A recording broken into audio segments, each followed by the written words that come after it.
Welcome to Level Up English. Before we start, let me ask you something. Have you ever been in a conversation where you wanted to sound natural in English, but suddenly your mind went blank? Today, we're fixing that. And I have a challenge for you. As you watch, count how many new expressions you learn and tell us in the comments later.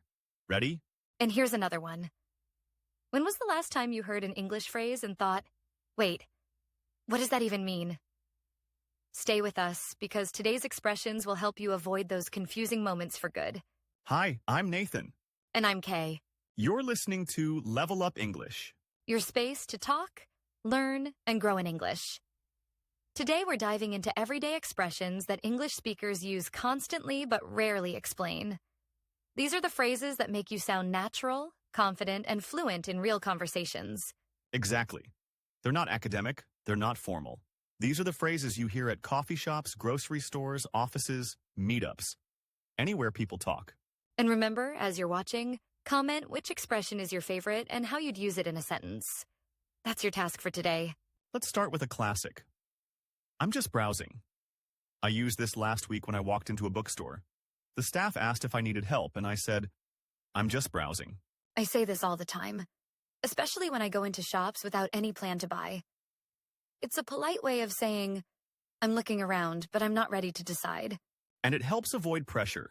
You walk in, someone approaches you, and this phrase politely creates space. Listener question.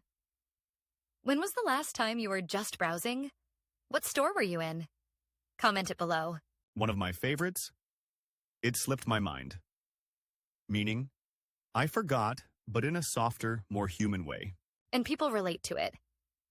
Instead of saying, I forgot your message, you can say, sorry, it slipped my mind. It just sounds gentler. I used this yesterday. I was supposed to reply to a message, got busy, and when I finally replied, I said, sorry, it slipped my mind. It also works professionally. If you miss something, no panic. Just say it calmly. It slipped my mind. Question for you watching. What's something that recently slipped your mind? Be honest. We all forget things. This one is powerful. Don't get me wrong. It's like a safety phrase. You use it before giving an opinion that might be misunderstood. For example, don't get me wrong, I like your idea. But maybe we can try another approach. Or, don't get me wrong, this restaurant is good. I'm just not in the mood for pasta today. It prevents conflict. It shows you're not attacking someone. You're just sharing your thoughts. Your turn. Make a sentence using don't get me wrong and post it below. We'll feature some in the next episode. And finally, that makes sense. You'll hear this everywhere. It's perfect when you understand someone clearly. And it shows you're present in the conversation. Instead of just nodding, you respond with, ah, that makes sense.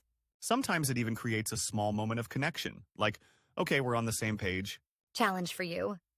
How often do you say, that makes sense in your language? And how would you use it in English?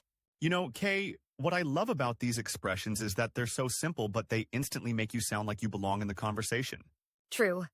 A lot of learners know complicated vocabulary, but what they really need are these small, everyday tools. Exactly. People focus on big words, but these tiny expressions make your English warm and real. Nathan, do you remember the first time you started using these naturally? Yeah. I heard a coworker say, don't get me wrong, so casually.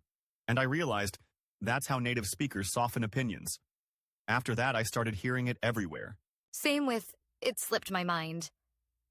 I first heard it in a TV show, and it instantly felt more polite than just saying, I forgot. And that's what we want for our listeners. Not just to memorize the expressions, but to actually use them. Use them in chats, in meetings, in comments, in videos. The more you use them, the more natural they feel. Before we wrap up, here's your challenge. Pick one expression from today and use it in a real conversation within the next 24 hours. Then tell us in the comments how it went. Was it easy? Did it feel natural? Did the person respond differently? You're listening to Level Up English, your space to talk, learn, and grow in English. Thanks for joining us today. And if you want more real-life expressions, be sure to check out the next episode.